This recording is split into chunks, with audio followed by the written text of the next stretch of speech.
जरा सुननी चाहिए।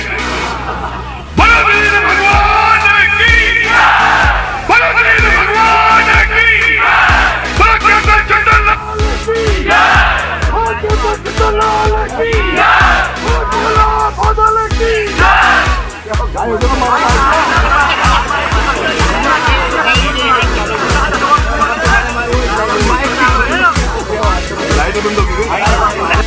आज वो मीनो एमएलए उसको लाइट मिल जाती है। आज मनोहर थाना में एमएलए मीनो हो तो यह लाइट मिल जाती है। मंच पर विराजमान आदरणीय अंता से विधायक कंवरलाल जी मीणा साहब, मंच पर विराजमान पूर्व विधायक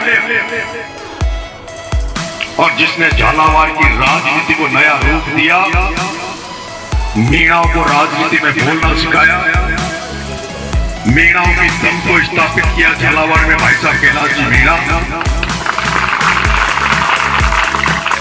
मंच पर विराजमान हुकम जी भाई साहब, मंच पर विराजमान छोटे भाई नेमीचंद जी मीणा, मंच पर विराजमान संत महात्माओं की तरह फकीरी में रहने वाला भेदनाथ,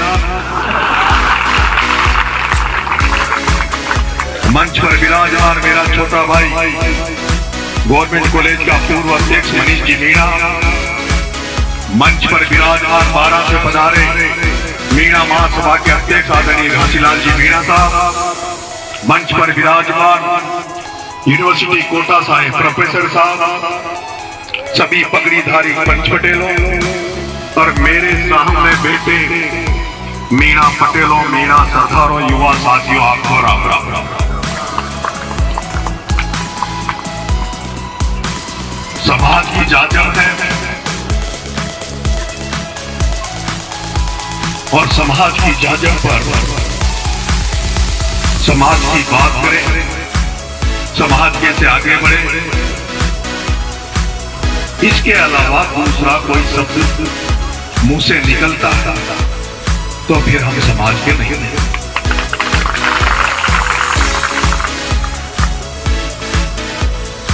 जो जात का नहीं, जो जात का नहीं वो बात का नहीं, जो कास्ट का नहीं वो राष्ट्र का नहीं, और जो इस मीणा समाज का नहीं वो अपने बाप का नहीं, अपने बाप का।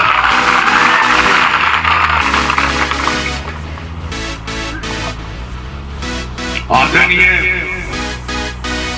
कंवरलाल जी मीणा साहब को पार्टी ने इशारा किया कि इस बार आपका नंबर मनोहर थाना में ज्यादा है तो आपको 12 में राजनीति थोड़ी सुस्त है, आपको अंता सिद्ध कर देते हैं। टिकट के पहले भाई साहब कंवरलाल जी मीणा साहब ने मेरे को एक जगह बुलाया, मेरे से पूछा, नरेश तेरे जो आंदोलन किया उस आंदोलन की चिंगारी पूरी 12 में भड़क रही है और तेरा सहयोग मिल जाए तो मैं अंता से भाया के खिलाफ चुनाव लड़ूंगा। उन्होंने कहा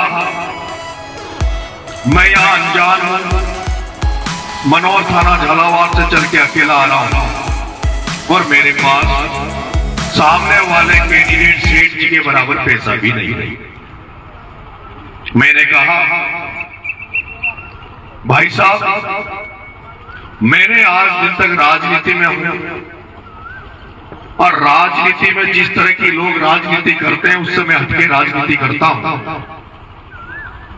अगर आप अंता से चुनाव लड़ोगे तो ये तो हमारा लिए खुशनसीबी होगी, सौभाग्य होगा। हम आपका इस 12 की धरती पे अंता में स्वागत भी करेंगे और आपको विजय तिलक निकाल कर यहां से विजय बनाकर भेजेंगे। और आप सब लोग पूरी हालत जानते हैं कि भाई साहब कंवरलाल जी मीणा साहब को अंता से एमएलए बनाने में 12 जिले के समाज ने कोई गौर कसर नहीं छोड़ी। और यही नहीं, वहां के लोगों ने भाई साहब कंवरलाल जी को विधायक बनाया, लेकिन भाई साहब कंवरलाल जी ने विधायक बनने के बाद जो ताकत वहां समाज को बढ़ा रहे हैं, जो भाई साहब कंवरलाल जी हमें हिम्मत दे रहे हैं, उसके लिए भी हम सब लोग भाई साहब कंवरलाल जी के आभारी हैं। सत्ता परिवर्तन हो जाता है, नेता बदल जाते हैं, हमारे लोग सत्ता में रहते हैं तो हमारे कर्मचारी अधिकारी बेचारे लीडर होकर जनसेवा में लगे रहते हैं, लेकिन जब हमारे लोग सत्ता में नहीं हो, राजनीति में नहीं हो, और जब गलत लोग राजनीति में सत्ता में बैठ जाते हैं तो वो लोग हमारा शोषण करते हैं। मैं छबड़ा से चुनाव लड़ा, हार गया। प्रताप सिंह सिंघवी एक बनिया का घर अकेला घर था, वो एमएलए बन गया। पहले एक बनिया से लड़के आया, फिर दूसरा बनिया मिल गया, और वो बनिया जी एमएलए बनते ही प्रताप सिंह सिंघवी ने जिंदगी का पहला काम किया तो एमएलए बनते ही सबसे पहला एक काम किया, भजन लाल जी मुख्यमंत्री के पास जाकर और एक चिट्ठी देकर आए कि साहब नरेश मीणा पे जो मुकदमे लगे थे, नरेश मीणा की जो रासुका की फाइल पड़ी है, उस पे कार्रवाई करके नरेश मीणा को जेल में डाल दो। लेकिन हमने जो क्रांति चलाई, हमारे लोगों को जगाया, हमारे लोगों ने जिस तरह से 12 की धरती पर एकता दिखाई, भाई ललित मीणा को जिताया, भाई कंवरलाल मीणा को जिताया। आज अगर तुम्हारा ये बेटा अगर जेल की सलाखों के पीछे नहीं है, अगर ये आपके सामने खड़ा है, जेल में नहीं है, तो उसका कारण है आदरणीय कंवरलाल जी मीणा और ललित मीणा। अगर ललित मीणा, कंवरलाल मीणा 12 में आपके विधायक नहीं होते तो आपका बेटा इस मंच पे बोलता हुआ नजर नहीं आता, आपका बेटा जेल में होगा। मेरे भाइयों, हाड़ौती में एक नई राजनीतिक चेतना आई, 3 विधायक बने और तीनों विधायक इतने पॉजिटिव, इतने अच्छे, भाई ललित, भाई साहब कंवरलाल जी, और एक मेरा छोटा भाई जिसकी उम्र कम से कम 26-27 साल है, चेतन पटेल पीपलदा में विधायक बन गया, लेकिन थोड़ी सी कमी रह गई, खास छपड़ा में भी बन जाता, खास मनोर थाना में भी बन जाता। मैं तो ये चाहता हूं जब ललित मीणा, कंवरलाल मीणा के एमएलए बनने से नरेश मीणा जेल जाने से रुक गया, जेल जाने से बच गया, तो ऐसे नरेश मीणा बहुत हैं, बहुत सारे कर्मचारी अधिकारी हैं जो बेचारे डर करके नौकरी करते हैं। मनोर थाना में एक भी व्यक्ति का तबादला नहीं हुआ, कुछ लोगों को तबादला किया गया था यहाँ भी, लेकिन जैसे उनसे यहाँ से तबादला किया गया था, मुझे पता है उनके तबादले भी कंवरलाल जी मीणा साहब ने रोके थे। 2 जगह की विधायकी चला रहे हैं, अंता में भी चला रहे हैं, मनोर थाना में भी चला रहे हैं, लेकिन सोचो जो छबड़ा छिपा बड़ौद में हमारे कर्मचारी भाई हैं, हमारे अधिकारी भाई हैं, उन पर क्या बीतती होगी। प्रताप सिंह सिंघवी ने एमएलए बनते ही एक मीणा थानेदार था, उसका तबादला किया, मीणा सब इंस्पेक्टर होता उसका तबादला किया, मीणाओं को ढूंढ ढूंढ के छबड़ा छिपा बड़ौद से निकाल दिया। मीणा कर्मचारी अधिकारियों को ढूंढ ढूंढ के छबड़ा छिपड़ों से निकाल दिया, और उसके बाद उसका मन नहीं भरा तो जो बेचारे किसान, मीणा समाज के किसान जो खेती बाड़ी कर रहे थे, उनके पीछे लाइट वाले लगा दिए, और अब अफीम के पट्टे जो मिले हुए, अफीम की खेती वहां होती है, और अब अफीम की खेती खत्म हो गई, फसल घर पे आ गई, लोग अफीम को लेकर घर पे आ गए होंगे। अब उसका एक ही काम चलेगा, उसका एक ही काम चलेगा कि किस किस मीणा, नरेश मीणा के साथ था, उसको कहां कैसे नाम रखवा कर जेल भेज दे। लेकिन मैं मानता हूं कि जैसे उसने कर्मचारियों का तबादला किया, तो उनको सबको भी भाई साहब कंवरलाल जी, ललित जी ने अपने पास रख लिया। और आगे भी मुझे विश्वास है, भरोसा है, अगर वो व्यक्ति छबड़ा चिपड़ोद में किसी को अपील के नाम पर झूठे मुकदमे लगाएगा, झूठे रूप में फंसाने का प्रयास करेगा, तो मुझे उम्मीद है समाज के साथ साथ इस समाज की जांचन पर बैठे आदरणीय कंवरलाल जी, कैलाश जी, हुक्म जी, नेमीचंद जी, हम सब लोग इकट्ठा होकर उनकी रक्षा करने का काम करेंगे।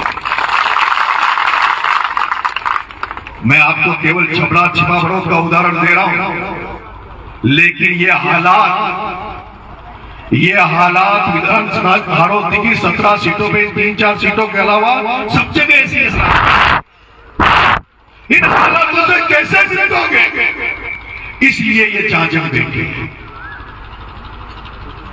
कि जो मीणा समाज में पैदा हो गया, जो मीणा समाज का कर्मचारी अधिकारी है, जो मीणा समाज में उद्योग धंधा करना चाहता है, जो दुकान चलाना चाहता है, जो क्रेशर चलाना चाहता है, जो ईंट का भट्टा लगाना चाहता है, उसके दिमाग में यह डर नहीं होना चाहिए कि कोई भी नेता, किसी भी पार्टी का व्यक्ति हमारा कोई नुकसान कर देगा।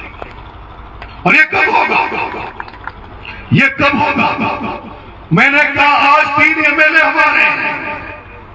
मैं जिस दिशा में जा रहा हूं, मैं जिस राजनीति को सोच रहा हूं, अगर आपने इस हाड़ौती के मीणा समाज ने इस बच्चे पे विश्वास किया, अगर इस हाड़ौती के मीणा समाज ने आपके बेटे पे विश्वास किया, भरोसा किया, तो मैं आज कह देना चाहता हूं मीणा समाज में कि आज केवल 3 एमएलए हैं, अगली बार हाड़ौती में 8 बन के आएंगे, 8।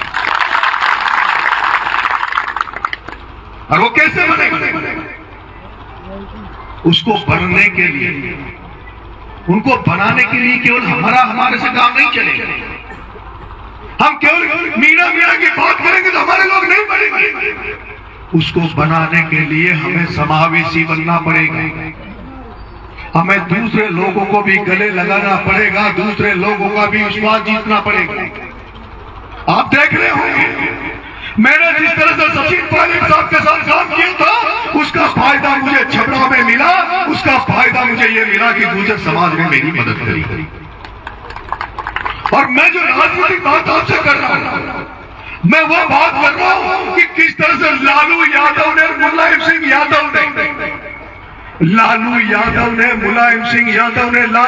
ने बिहार में किस तरह से पिछड़ों को, दलितों को, आदिवासियों को साथ लेकर मुख्यमंत्री बन गया, किस तरह से मुलायम सिंह यादव दूसरे वर्गों को लेकर उत्तर प्रदेश का मुख्यमंत्री बन गया। अरे मेरे मीणा भाइयों, तुम तो समझो, तुम तो देखो कि वो दिन कब आएगा, वो दिन कब आएगा जब हम टिकट देने वाले बने, हम मालिक बने, राजनीति में भीख मांगने नहीं जाए, हम जिला परिषद डायरेक्टर, प्रधान, MP के टिकट मांगने दूसरों के दरवाजे नहीं बजाए, हम खुद इतने बड़े मालिक बन जाए जब पार्टियों के टिकट हम बांटे, जब पार्टियों के टिकट हम बांटे।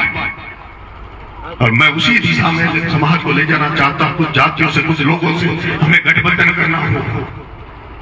हाड़ौती के मीणा समाज के लोग राजनीतिक पावर के बिना कुछ नहीं है, सत्ता के बिना कुछ नहीं है। सत्ता अगर हाथ में नहीं हो तो कुछ नहीं है। एक बार का एमएलए भजनलाल बड़ा मुख्यमंत्री बन गया, और किरोड़ीलाल मीणा जिसने पूरी जिंदगी समाज के लिए खपा दी, पूरी जिंदगी अपनी पार्टी के लिए खपा दी, उस किरोड़ीलाल को क्या दिया? ये दुखद है। अब सोचो, अगर किरोड़ीलाल गृह मंत्री होता, किरोड़ीलाल मुख्यमंत्री होता, तो क्या बल्लू किसी का तबादला करा देता? क्या बल्लू किसी को परेशान कर देता? जब समाज के 2 एमएलए समाज की रक्षा कर सकते हैं, तो उस दिन को सोचो जिस दिन समाज का व्यक्ति कोई गृह मंत्री बन जाए, समाज का व्यक्ति मुख्यमंत्री बन जाए, वो नजारा कैसा होगा, वो समय कैसा होगा। आपको एक उदाहरण देना चाहता हूं, अगर ज्यादा दिक्कत नहीं हो तो बोल हाँ? नहीं, गर्मी पड़ रही। आपको एक उदाहरण देना चाहता हूं। जब देश आजाद हुआ उसके बाद इस देश में राजपूत समाज की राजस्थान में व्यवस्था खराब हो गई थी। राजपूत समाज की व्यवस्था खराब हो गई थी राजस्थान में, लेकिन राजपूत समाज में आदरणीय भैरव सिंह जी सेगांव साहब मुख्यमंत्री बने। और जब राजपूत समाज में आदरणीय भैरव सिंह जी सेगांव साहब मुख्यमंत्री बने तो उन्होंने पूरे राजस्थान के राजपूत समाज को आर्थिक रूप से संपन्न कर दिया, आर्थिक रूप से मजबूत कर दिया। और वो कैसे किया आप देख, जितने हुए गढ़ किले, जो हवेलियां पुरानी, जो गढ़ किले थे, जो खंडर हो गए थे, जिनमें जाले पड़ गए थे, उनको आदरणीय भैरव सिंह शेखावत ने उनको सबको हेरिटेज होटलें बना दिया।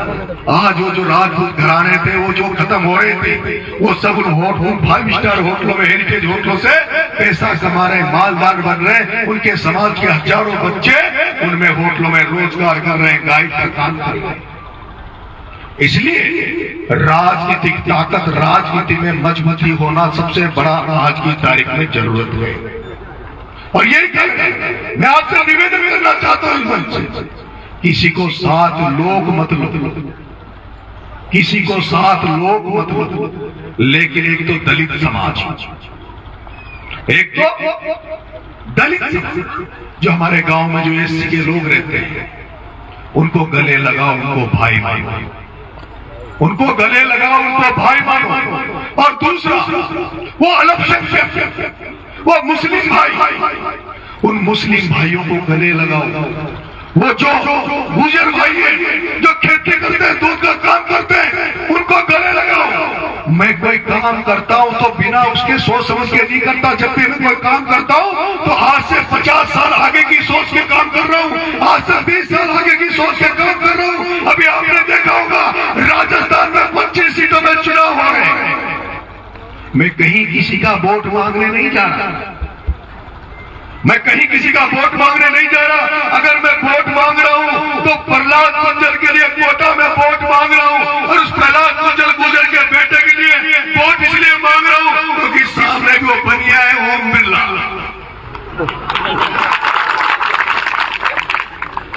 वो जो ओम बिरला है उसके पास 4 वोट नहीं है हमें दिलाने के लिए, लेकिन आज अगर कोटा बूंदी की सीट पे अगर प्रहलाद जी गुर्जर साहब को मीना समाज समर्थन देता है, अगर कोटा बूंदी की सीट पे मीना समाज उस गुर्जर के बेटे को सांसद बना देता है, तो ये पक्का मान लो कि अगली बार झालावाड़ 12 में भी मीना सांसद बन सकता है।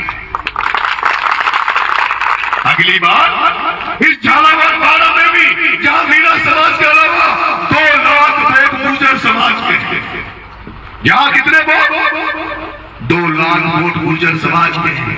ताली दोनों हाथों से बजती है, ताली एक हाथ से नहीं बजती। इस हाथ को उस हाथ को, और राजनीति में सत्ता प्राप्त करनी है, राजनीति में पावर प्राप्त करनी है, तो जिसके बराबर वोट है उनसे दोस्ती करो। अरे वो बढ़िया तो हमें 4 वोट दिलाएगा नहीं, ओम बिरला तो 4 वोट नहीं दिला सकता, लेकिन वो गुर्जर समाज जिस दिन हर दिन हमारे साथ खड़ा हो गया, जिस दिन मीना गुर्जर की दोस्ती हो गई, जिस दिन मीना गुर्जर एक चाचे पर बैठ गया, उस दिन आपकी हारोती से आपकी सत्ता को कोई ठोकर नहीं दे सकता, कोई आपके सामने खड़ा नहीं हो सकता। इसलिए मेरा निवेदन है, समाज की एकता बनाए रखो, सभी समाजों को साथ लेकर चलो, अपनी राजनीतिक महत्वाकांक्षा को पूरा करने के लिए जो भी प्रयास है उसको करो। और अभी जब मैं आ रहा था तो जो जुलूस चल रहा था उसमें हमारे समाज के भाई लठ लेके, गंडा से लेके चल रहे थे। मैंने एक छोरे से पूछा, मन गया ये क्या चक्कर है, ये लठ गंडा से काई के? तो वो कह रहा था कि भाई साहब आप ना पहली त्योहार माना चला जब मीना का द्वारी के बाद में पानी देवा जाओ जा डोकरा नहीं जे वो आमेर में अपनो राज छो, बूंदी में अपनो राज छो, जो अपना जो ढांचा था ना पहले का पुराना डोगरा, जो वो त्योहार के दिन जाओ तो हथियार लेने जाओ। और वो जब त्योहार के दिन जब वो पूजा पाठ करने अपने पूर्वजों को पानी देने जब नदी तालाब के किनारे गए तो उनके पास हथियार नहीं थे। इसी चक्कर में आमेर का राज चला गया, हमारा बूंदी का राज चला गया। तो अब तो देखो जब समाज गिरने में जा रहा है तो ये लटगटा से इसलिए लेके आए हैं कि कोई गड़बड़ कर देगा तो उसका इलाज भी जरूरी है, उसका इलाज भी कर देंगे। अरे सही हमारे पास पैसा नहीं, ज्यादा दिमाग नहीं, हमारे पास तो ये लट्ठी है। इस लठ की ताकत को कमजोर मत होने देना। ये तुम जो खिकलेरा में डोलते हो, चिपकड़ों में डोलते हो, छपड़ा में डोलते हो, और जब कोई दुकान वाला तुमसे कहता है ना पटेल जी आओ, वो पटेल जी थासु प्यार हो वो जाना चाहिए भाई पटेल जी को लट पीछे कभी काम पर जाओ, लट दे जाओ। इसलिए आप सब अपनी ताकत को बनाए रखना, मजबूती से रहना, समाज में एकता बनाए रखनी चाहिए। मेरा निवेदन यह है, जैसा मैंने अभी यहाँ अनुभव किया वो अनुभव अच्छा नहीं था। अभी 4 साल है चुनाव को, सब लोगों को एक जांच पर आज गलती हुई। भाई साहब ने टिकट मिला, क्या परिस्थितियां बनी क्या नहीं बनी, भाई साहब के लाल जी चुनाव लड़े। मेरा तो ये मन है, मैंने राजनीति में बड़े लोगों का सम्मान किया है। समाज का जहां भी उम्र में बड़ा दिखता है, मेरे से बड़ा दिखता है, फिर जिनके आशीर्वाद लेता हूं। मेरे लिए भाई साहब केलाल जी, भाई साहब कंवरलाल जी आदरणीय है, पूजनीय है, और नेमीचंद मेरा लक्ष्मण है, मेरा छोटा भाई है। हुक्म जी भाई साहब मंच में विराजमान सारे पटेल हमारे पूजनीय है। बिना बुजुर्गों के आशीर्वाद के हम युवा आगे नहीं जा सकते, और आज अगर हमने इन बुजुर्गों का सम्मान नहीं किया तो आने वाली पीढ़ी हमारा सम्मान नहीं करेगी। ऐसे में जहां भी बुजुर्ग, जहां भी हमारे बड़े लोग दिखे, उनके हमें आदर सम्मान करना चाहिए, उनको पूजने मांगना चाहिए, और छोटे लोगों को, बड़े लोगों को भी कोई गलती भी हो जाए तो नादान समझ के माफ कर देना चाहिए। आप सबको बहुत बहुत राम राम साहब, आपने मुझे बुलाया, स्वागत किया, उसके लिए आपको बहुत बहुत धन्यवाद।